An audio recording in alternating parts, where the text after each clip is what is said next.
106.5. Son las 9:50 y está con nosotros el presidente del Parlacén, el diputado Tony Raful, recién electo presidente del Parlacén, el Parlamento Centroamericano que tiene su sede en Guatemala, en Antigua Guatemala, en la Antigua Guatemala, en la ciudad de Guatemala. Entonces vamos a conversar con él. Lo primero, Tony, bienvenido. Desde que se produjo la elección, pues hemos estado comentando y ahora tenemos la oportunidad, pues a través de Tony, de conocer cómo es que se produce esta elección de Tony Raful, cómo se pone de acuerdo la bancada dominicana, donde el partido mayoritario es el Partido de la Liberación Dominicana, para escoger al diputado Tony Raful como presidente del Parlacén. La mejor elección se hizo, Julián. Estamos de acuerdo, pero...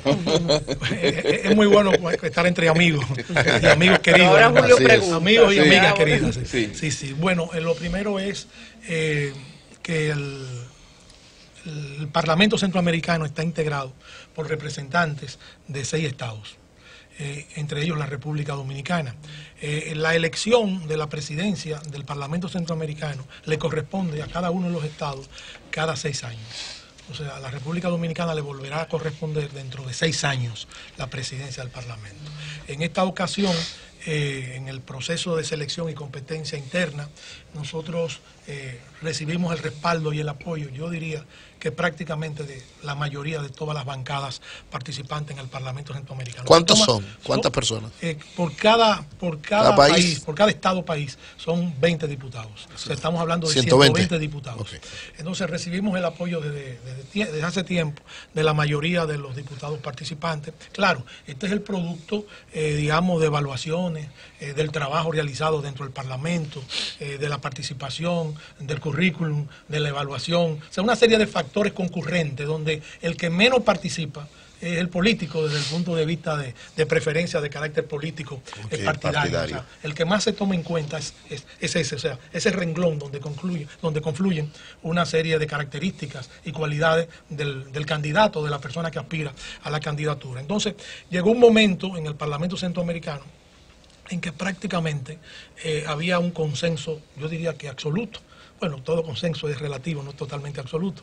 O sea, pero había un consenso en general de que yo debía presidir el Parlamento Centroamericano, de todas las fuerzas políticas. Me refiero al caso de la bancada dominicana, que está integrado, como bien dijo Julio, por los representantes del Partido de la Liberación Dominicana, que son mayoría con sus aliados, y el Partido Revolucionario Moderno con sus aliados, y algunos diputados que llegaron al Parlamento a través de la alianza con los dos partidos fundamentales del país, con los dos partidos principales de las elecciones pasadas. Entonces, en ese proceso, nosotros estábamos prácticamente consensuados por la inmensa mayoría. Luego surgieron otros candidatos, lo cual es normal, natural, legítimo y además hasta deseable desde algún punto de vista, y se desarrolló entonces cierto nivel de competencia o de comparación entre los candidatos allí presentes. Una parte importante, una de las candidatas que apareció era de uno de los partidos aliados del Partido de la Liberación Dominicana. Marta Pérez. La diputada Marta Pérez, que es una distinguida del MIU, del movimiento Izquierda Unida. Sí. Es una distinguida diputada. Entonces, ese movimiento, tengo entendido que esposa de Miguel Mejía, nuestro amigo, procuró que el Partido de la Liberación Dominicana la apoyara en su condición de aliada del Partido de la Liberación Dominicana. Parece, de acuerdo a todos los elementos que confluyen en este proceso de evaluación, que había contradicciones dentro del Partido de la Liberación Dominicana y el caso fue llevado al comité político. El comité político entonces, evaluando la situación, debido a que había un gran sector que ya estaba comprometido con nosotros desde hace tiempo, desde el punto de vista político, desde incluso la elección de Manolo Pichardo, planteó que se formara una pequeña comisión para que evaluara la situación y se tratara de buscar un solo candidato en la bancada dominicana. O sea, no del PLD, no entre todos los partidos que tenían participación en el Parlacén para llegar a un acuerdo. O sea, fue una política unitaria la que desarrolló. Entonces, la comisión realmente nunca llevó su selección o lo que ellos evaluaron al comité político. Ellos decidieron por sí mismos, tengo entendido que 2 de los miembros de la comisión, porque había uno que estaba fuera del país, y entonces de manera directa la Secretaría General del PLD anunció el apoyo a la candidata aliada del Partido de la Liberación Dominicana. Esto evidentemente prácticamente dejó en libertad a muchos de los integrantes, de los diputados del Parlamento, porque no se sentían obligados, porque no hubo ningún acuerdo, ninguna resolución de su organismo máximo de dirección. Entonces yo conté con el apoyo de todos los sectores que confluyen en el Parlamento, mayoritariamente. Y por supuesto... O sea, el PLD te apoyó... No, el PLD no, yo digo los del PLD, una gran parte se apoyó. Exactamente. Es que hubo una libertad. Se dividieron los votos, es una libertad, exacto, coyuntural. Y entonces salimos electos diputados del Parlamento Centroamericano. A propósito de que llegamos al país y al mundo por las plataformas tradicionales, como el Dial de Sol FM, también estamos transmitiendo a través de nuestra cuenta de Instagram esta entrevista y algunas participaciones a lo largo de toda la programación. Por supuesto que está la aplicación y todas las otras vías disponibles. Pero aprovecho y le pregunto, señor Raful, ¿con qué se come el Parlacén? Bueno, mucha gente dirá, pero esto es un gasto más, mira, 20 dominicanos que viajan semanal. ¿Qué es el Parlacén? ¿Para qué sirve? ¿Y de qué manera yo como ciudadana común me puedo beneficiar? Bueno, fíjate, primero ha habido una mala imagen del Parlamento Centroamericano, no solamente en la República Dominicana. Y además ha habido cierta incapacidad para vender o difundir las acciones y los trabajos concretos que realiza el Parlamento Centroamericano. Una de las tareas que nosotros tenemos por delante, entre otras, es precisamente el cambio de imagen del Parlamento Centroamericano. El Parlamento Centroamericano, para los amigos oyentes, surgió como consecuencia de los grandes acuerdos de paz que se firmaron en Centroamérica luego de una guerra muy difícil, cruenta, que se desarrolló en los años 70 y 80 entre guerrilla contra guerrilla, sectores militares, terroristas. Bueno, aquello fue horrible. Aquello fue horrible y ocasionó miles y miles de personas asesinadas, juntas militares. Todo aquello concluyó en los acuerdos de paz que se firmaron en 1991, luego de numerosos cónclaves o reuniones entre los países, los líderes más importantes, los acuerdos de Equipula 2, Equipula 1, Equipula 2 en Guatemala, que por eso la sede del Parlamento está en Guatemala, porque fue allí donde se firmaron finalmente los acuerdos de paz y le correspondió al presidente Vinicio Cerezo suscribir esos acuerdos. Entonces esos acuerdos establecieron la creación de varios organismos centroamericanos, entre ellos el Parlamento Centroamericano, que vendría a ser la instancia política, mientras se creó el sistema de integración, que es la instancia económica, que es el SICA, donde la República Dominicana participa porque son los presidentes de los países integrantes los que participan en ella, que por cierto ahora en diciembre habrá una reunión y la República Dominicana estará representada por su presidente en esa reunión que se celebrará en Panamá del SICA. Está el sistema de integración económica, el CIECA, está la Corte Centroamericana, se crean una serie de organismos. Al Parlacén le correspondió la representación de los diputados de cada estado a través del voto popular, o sea, ratificado por el voto popular. Por eso nosotros en el Parlacén no teníamos, digamos, derecho al voto mientras no se legitimó la presencia de los diputados a través de las elecciones. Eso ocurrió en el año 2010. Ese paso fue muy importante. La tarea central del Parlamento Centroamericano es la integración. La integración como una bandera de lucha largamente sostenida por los principales próceres de la lucha centroamericana y que implica no solamente la concordancia y la unidad de propósitos integradores, sino también, digamos, reglas claras de juego en los elementos productivos de la zona, en los intercambios económicos, en los tratados económicos que se producen, en la revisión periódica de los acuerdos que se logran, en la lucha por regularizar y atender el problema de la emigración, no solamente la emigración centroamericana hacia Estados Unidos, sino la emigración interna, o sea, entre los países hay inmigraciones extraordinarias. Todo esto ocasiona graves problemas sociales y económicos. El Parlacén está jugando un papel muy importante en el caso específico de estas inmigraciones internas y en el caso de los Estados Unidos, donde la inmigración vía Guatemala, México, es realmente alarmante. La existencia todavía existente de bandas juveniles realmente criminales como los maras, que constituyen en algunos de los países centroamericanos uno de los factores más importantes. En El Salvador son casi una fuerza. Sí, en El Salvador tienen fuerza política incluso. el Parlacén juega un papel muy importante en la elaboración de documentos, en la elaboración de leyes, que por supuesto no tenemos todavía facultades vinculantes, pero las vamos a tener pronto. Y esa es la elaboración de leyes que son llevadas a sus diferentes países. Son orientaciones. Con orientaciones precisas, asesoramiento. El Parlacén, bueno, en el caso de los emigrantes latinoamericanos, específicamente centroamericanos y dominicanos a Estados Unidos, recientemente a solicitud, por cierto, de un proyecto que yo sometí, se le rindió un homenaje, un reconocimiento al senador, al representante Adriano Fayad, de origen dominicano, que ha jugado un papel tan importante en la labor de ayuda a los emigrantes. Hemos ido a Washington, hemos ido a numerosos centros de poder y participamos en reuniones activas con las secretarías de Relaciones Internacionales, con la Cancillería de los diferentes países, entre otras actividades. El diputado del Parlacén, que ha sido también mal enjuiciado, no es un privilegiado desde el punto de vista económico, ni mucho menos. Tiene que costearse parte de sus gastos en Guatemala, hotel, comida, no son gratis, ni la ofrece el Parlamento Centroamericano. O sea, tiene un sueldo relativamente modesto que le permite ocupar. ¿De cuánto es el salario? Bueno, el salario base es $1.200, pero el salario total llega a $4.000 y algo. ¿Que incluye esos gastos? Que de ahí tiene que sacar parte de los gastos en los cuales incurre durante su permanencia en Guatemala. No siempre se realizan reuniones en Guatemala, a veces se alternan. Ahora recientemente las elecciones, la escogencia del nuevo presidente del Parlacén se hizo en Panamá. Y así a veces rotamos el desarrollo de las actividades, pero Guatemala es la sede central. ¿Cuáles son tus planes principales? Pasando a un tema local, las exoneraciones. No, perdón, antes de las exoneraciones. Brevemente, la orientación de tu plan principal en la presidencia. El plan principal es luchar decididamente para alcanzar en esta presidencia del Parlacén las facultades vinculantes. Las facultades vinculantes son determinantes porque muchas resoluciones no tienen ningún efecto. Se quedan en el aire. Exacto, si no son capaces de vincularse a acciones concretas y objetivas. Una de las ideas que nosotros hemos discutido, incluso que la planteamos en lo que podría ser una campaña interna que hubo en el Parlamento, es que incluso nosotros podemos, a través de los congresos nacionales, establecer un tipo de colaboración mediante las cuales, en trabajos conjuntos, aprobándose en los congresos nacionales, nuestras propuestas adquieren de inmediato facultades vinculantes, que sí la tienen los congresos nacionales. En ese sentido, ya creamos en la República Dominicana el comité de amigos del Parlacén de los diputados de la República Dominicana y lo vamos a crear de los senadores de la República Dominicana. Esa es una forma de no sentarse a esperar que nos otorguen graciosamente facultades vinculantes, sino ir rompiendo el cerco y logrando la adquisición de facultades vinculantes a través de ese tipo de colaboración con los parlamentos nacionales. Perfecto. Tu posición sobre el tema de las exoneraciones, tal y como lo propone el Poder Ejecutivo, poner un tope que no pase de $100.000, como lo propone el presidente de la Cámara de Diputados, eliminarlas y dar facilidades a legisladores para adquirir un vehículo propio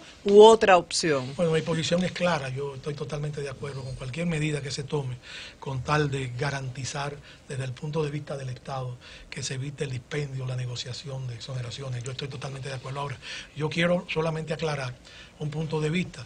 En el caso de los diputados del interior del país, habría que hacer una evaluación, porque tienen que venir a sesionar aquí en la ciudad de Santo Domingo. Habría que hacer una evaluación de casos específicos en los que las limitaciones materiales y económicas le impiden en un momento determinado adquirir un vehículo modesto para poder cumplir sus funciones. Uno no puede quedar tampoco en los extremos. ¿Tú has hecho uso tan negativos son esos extremos en una dirección o en otra? ¿Tú has hecho uso de estas exoneraciones? Bueno, de estas no, de una exoneración que me corresponde la hice de acuerdo a la ley, pero estoy totalmente de acuerdo en que se tomen las medidas correspondientes. Entre la posición del Estado y la posición del presidente de la Cámara de Diputados se puede evaluar una salida, digamos. Y cuando dices de acuerdo a la ley, te quedaste con el vehículo, ¿no la vendiste? No, me quedé con mi vehículo, ando en él. Okay. Sí. Vas a poner a circular un libro. Hablemos del libro. Eso es importante. Bien, la situación es la siguiente. Sí. Doble rol. El martes 7, o sea, el próximo martes, en la Biblioteca Nacional, en la Sala Juan Bosch, vamos a poner en circulación una obra de investigación histórica que se titula La Rapsodia del Crimen. La Rapsodia del Crimen. Trujillo versus Castillo Armas. Castillo Armas, para los amigos que nos están escuchando, presidente de Guatemala, que fue asesinado el 26 de julio del año 1957. Dicen que Trujillo estuvo detrás de eso. No, porque traicionó al jefe. Sí, el jefe lo puso y después se le independizó y lo mandó a matar. Se manejó esa hipótesis en el momento. Pero ya está confirmado. El libro, mi investigación, es la primera investigación concluyente en base a una serie de elementos probatorios y asociación de pruebas, en la que se demuestra la participación de Trujillo a través del coronel Johnny Abe García, el temible jefe del Servicio de Inteligencia Militar. Este libro fue editado por la editora Grijalbo de México.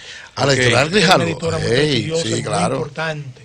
Tiene una colección de obras de carácter histórico e investigación, o sea, que viene avalado por la editora Grijalbo. Y yo quiero invitar a todos los amigos oyentes del Sol de la Mañana, a todos los amigos y amigas oyentes, para que puedan acompañarme el martes. Pero adelántanos un poco, ¿cómo fue que se produjo el episodio de... ¿Cómo no? Voy a adelantarlo, pero no tanto. De la muerte para que ponen el libro. Compren el libro y puedan leer. Sí, pero por lo menos para despertar un poco la atención sobre el hecho. Bueno, Trujillo identificó temprano a Guatemala como la guarida de sus enemigos políticos en el exilio, porque luego del fracaso de Cayo Confites en Cuba, la mayoría de los exilados se trasladaron a Guatemala, que estaba gobernada por un presidente muy democrático, Juan José Arévalo, que inició en Guatemala en 1945 lo que se conoce en la historia centroamericana y del Caribe y de América como la Primavera Democrática. Luego del derrocamiento de la dictadura de Jorge Ubico, un dictador muy temido como Trujillo en Guatemala. Con el triunfo de Arévalo, que era un liberal, rompió relaciones con Trujillo y inmediatamente subió al poder. Dijo que Guatemala no podía tener relaciones con un dictador como Trujillo. Entonces, Trujillo veía en Guatemala un peligro permanente hasta tal grado... El foco de su posición. Hasta tal grado de que la invasión o la expedición armada, de la repatriación armada, como debe decirse, porque ningún dominicano invade su país, sino que regresa a él, la repatriación armada de Luperón, del 19 de junio de 1949, salió de Guatemala en aviones. Fue trunca porque parte del operativo se dividió y no llegaron todos los participantes. Y debo decirte que el Che Guevara trabajó como médico en Guatemala en el gobierno de Arbenz, y cuando dan el golpe de Estado es que se va a México. Correcto. Y ahí se liga con Fidel. Entonces luego vino el gobierno de Arbenz, que era la continuación del gobierno de Arévalo. El gobierno de Arbenz, Jacobo Arbenz era un poco más radical que el de Arévalo. Incluso enfrentó muy directamente los intereses de una poderosa compañía norteamericana bananera que tenía el control de toda Centroamérica, la United Fruit Company. Entonces, y repartió tierra entre los campesinos. Y la reforma agraria hizo. No, fue acusado de ser un gobierno comunista, territorio, cabeza de playa de la Unión Soviética en América. Muchísimas cosas. Entonces empezó una gran campaña de Trujillo, evidentemente que allí estaban refugiados sus enemigos políticos. A todos los exilados cogieron para Guatemala. Inició un proceso de apoyo a Castillo Armas en ese momento, que luego se declararía su enemigo. A Castillo Armas, que estaba en una base militar en Honduras para derrocar a Arbenz. Efectivamente, Arbenz es derrocado en una conspiración financiada por la Agencia Central de Inteligencia norteamericana. Eso está documentado y datado en los papeles desclasificados. No hay inventos. No, como siempre, la CIA está metiendo los golpes de Estado. Tacho Somoza, el viejo, y Trujillo fueron los tres propulsores del derrocamiento de Arbenz. Claro, Trujillo con la finalidad de liberarse de sus enemigos políticos. Exactamente, entonces pone a Castillo Armas y Castillo Armas lo traiciona. Sí, Castillo Armas, lo primero que le pide Trujillo, era una distinción, que merecía, era que lo condecorara con la orden del Quetzal, que es la máxima orden que otorga Guatemala. La Duarte, una especie de la orden nuestra. Armas le dijo, no señor. Armas lo evadió. Le sacó el cuerpo. Evadiendo 2 o 3 años. Trujillo indignado después le pidió que le devolviera su dinero y toda la Castillo Armas siguió evadiendo a Trujillo, creyendo, no sabía con quién se estaba enfrentando. Trujillo era un hombre que incluso yo, en un inventario que he hecho de los crímenes de Trujillo en el exterior, me he dado cuenta de que una parte de los crímenes no tuvieron carácter político, sino carácter estrictamente personal. Si a Trujillo usted le leería el ego monstruoso que tenía Trujillo, era capaz de mandarlo a asesinar, no importa si usted fuera presidente o no fuera presidente. Entonces, en el caso de Castillo Armas, donde no hubo contradicciones ideológicas, porque Castillo Armas era un hombre de derecha, anticomunista y apoyado por Estados Unidos. Entonces ahí empezó la conspiración de Trujillo contra él. Johnny Abe estaba en México como agregado, y entonces lo trasladó a Guatemala como agregado militar con una misión: evaluación inmediata de la popularidad de Castillo Armas, situación en las Fuerzas Armadas. Johnny Abe inmediatamente dio un informe, estableció contacto con un ala militar que estaba conspirando contra Castillo Armas, y es la República Dominicana, a través de el gobierno dominicano, a través de Johnny Abe en Guatemala, que organiza el asesinato de Castillo Armas, ocurrido en la propia casa presidencial. En el momento en que él se dirigía al comedor con la esposa, lo asesina un guardia de servicio. La conspiración era tan grande que habían desguarnecido el servicio, solamente había un militar en toda la casa presidencial del que lo iba a matar. Claro. Entonces, en ese proceso, al principio no habían pruebas tangibles de la participación dominicana. Claro. Y el azar, que yo entiendo que es una categoría histórica, coincidiendo con algunos maestros de la sociología política, el azar se involucró. Y 3 meses después, el 20 de octubre, que por cierto en ese día habían elecciones en Guatemala, 3 meses después de la muerte de Castillo Armas, apareció un ciudadano moribundo en las afueras de la ciudad de Guatemala, en la carretera El Salvador, y antes de morir, él era guatemalteco, él trabajaba para la Embajada Dominicana, él revela a los servicios de seguridad guatemaltecos la participación de Johnny Abe de República Dominicana en el asesinato de Castillo Armas, da datos, da informaciones, empieza la persecución, Johnny Abe sale huyendo de Guatemala, sale huyendo un carnicero que era su ayudante en Guatemala, llamado Carlos Gacel Castro, que participó en todo el proceso, sale huyendo una dama muy respetada, que era la amante de Castillo Armas, Gloria Bolaño, viene a la República Dominicana, amparada por Trujillo, la ponen a hablar por la voz dominicana, acusar entonces a los propios amigos de Castillo Armas, los liberacionistas, de haberlo matado para exonerar a Trujillo. Luego desaparece en la República Dominicana la señora Gloria Bolaño. O sea, ¿la matan? No. Hay historiadores que dicen que la mataron, que la desaparecieron, pero yo, en mi búsqueda incesante y en mi interés, la he localizado viva con casi 90 años. En Miami, la he localizado viva, y en mi libro... ¿Y con descendientes? ¿Tuvo descendientes? Tuvo un hijo, y el hijo murió, y la localicé. Y es parte de la entrevista con ella, es parte también del libro. Es muy interesante. Muy interesante. Por supuesto, ella es trujillista de corazón, porque Trujillo dice ella que la trató como un caballero. Ella no toma en cuenta lo otro. Y una de las cosas que más me impresionó en su casa, donde la visité, fue que cuando llego con la primera foto que me encuentro del generalísimo Trujillo. ¡Anda! Que yo le con todo el cariño, doña Gloria, pero ese señor y yo y ella somos dice, hostiles hasta en la sangre. Y ella dice, yo soy trujillista porque él me trató bien. Que la trató bien. Lo trató mal a todos y al país. Se agradece. Entonces, lógicamente, ella tiene otro concepto del crimen. Y lo vivió de una manera diferente, esa realidad. Diferente de otro complotado. El libro se escribe, lógicamente, con rigor histórico, pero también con pasión. No es posible describir nada sin emoción. Todo se carece de interés. Entonces, ¿cuál es el título del libro? ¿Tienes el guión de una película? Tú, que tienes el guión para una película. Yo estuve hablando con un gran escritor internacional. Mira, una buena película, sí. Estuvimos conversando sobre el tema y él me dijo, pero espérate, es una novela, dámela para yo escribirla. Una novela y una película. El guión de una película. La Rapsodia del crimen. La Rapsodia del crimen. Trujillo versus Castillo Armas. Todos los amigos de este gran programa, yo los invito a que vayan el martes a las 7 de la noche a la Biblioteca Nacional en la César Nicolás Penso, en la sala Juan Bosch. Será un honor contar con ustedes. Perfecto. Gracias, Tony. Pues gracias a Tony Raful, el presidente del Parlacén. Cambio fuera, Mauricio. El sol de la mañana.